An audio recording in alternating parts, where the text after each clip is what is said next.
Soal vang a hliam tuar tuam dang mi Thil hui ralin lungai mi tui a hula Vom kim min shalom a ila Isu en kim chan a nei tu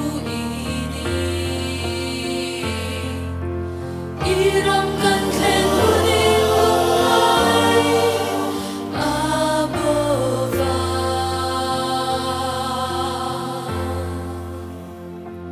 Van ram kan khen hun suani Suni ru pui su kan lo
Moi ro pui bersu Ti dang lamin kan nom toa Ti dang lamin kan nom toa Ti dang lamin kan nom toa Sorora